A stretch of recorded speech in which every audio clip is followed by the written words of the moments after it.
Hi, me again. Must be getting tired of my face.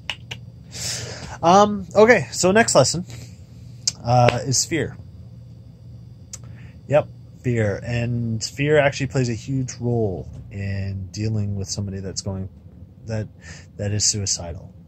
Because the biggest fear is that you don't want to lose that person. That's your fear. You don't. And there's other fears that are going to be coupled with it. Because if you're dealing with it right now, there's a lot more fears. Like, you don't, like, there were times where my brother was sporadic. Like a few years ago, he was, and I hate saying this, but he was in a mental hospital, and he just let himself get there. He had no sleep for like days and days and days, and he didn't ask for help, and like, I remember I was afraid because like I didn't know what to do, and like what I had done, and this was my mistake, was I was like, Jeff, you can't stay with me this time. You have to go to my dad's. And you know what? I think that was the right choice. It's just I was so afraid, and I just didn't. At the time, I just didn't want to be near him, you know. And then like that sucks to say, but it's true. It's like you don't know what to do in that situation. You like if you've never been in that situation, thank God. But like when me and Cole were going through that situation, it was crazy. He was mumbling things. Like I should have just walked him to my dad's, but like I was tired, and I was just like, just go to dad's, and he never went to my dad's, and then he disappeared for a week. And that is one of the definite things I regret doing. Like it's just. But you don't think about it, You're afraid. And then I was afraid.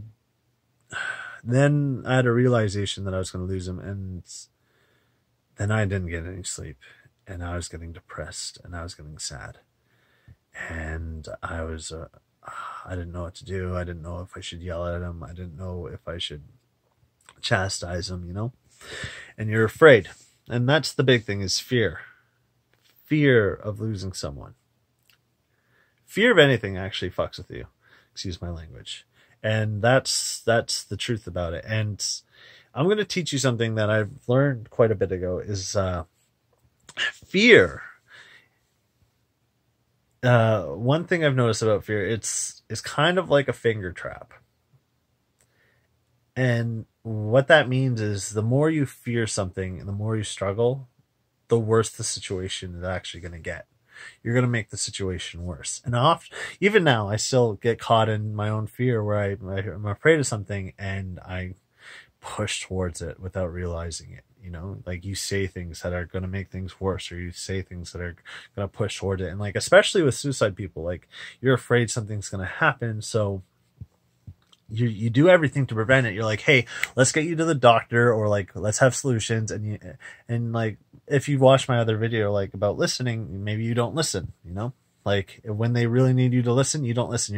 You're trying to pump out solutions. You're trying to be there. You're trying to like help them, like, oh, I'm going to clean their room so at least they can see things are nice. But like, maybe that's how they think. And like, you don't know what you do to help or break what they need,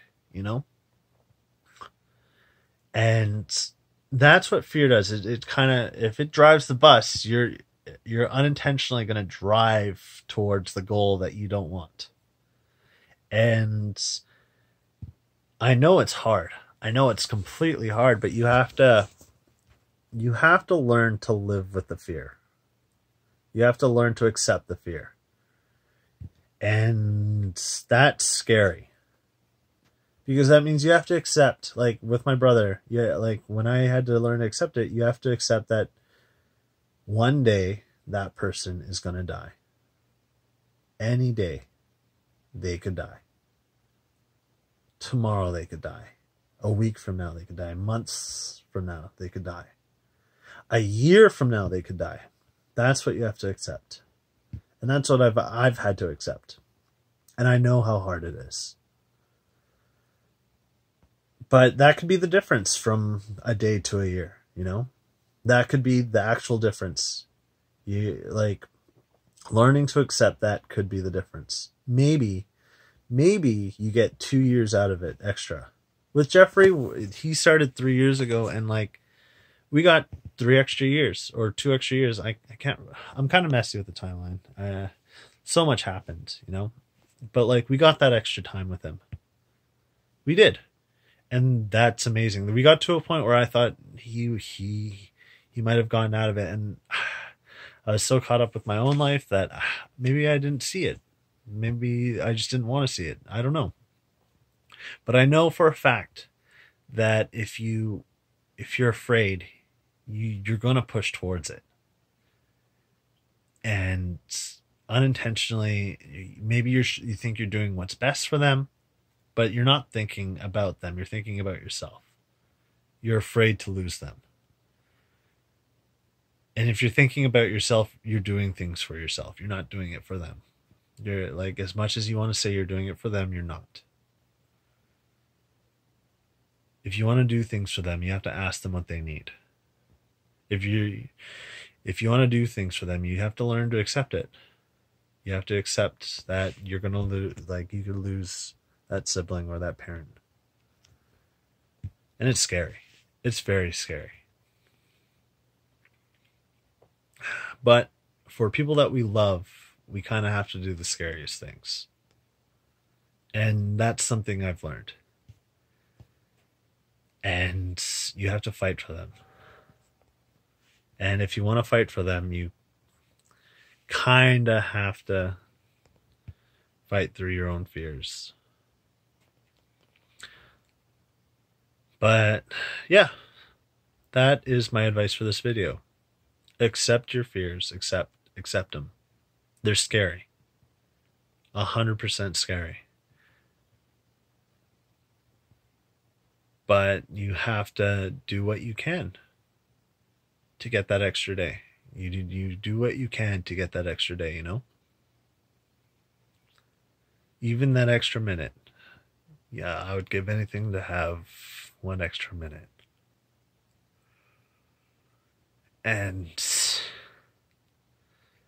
But I'm glad I got 2 extra years.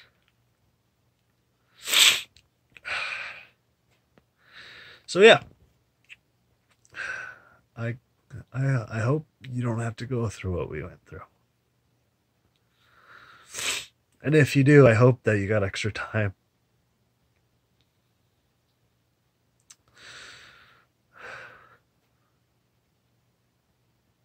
We all deserve extra time.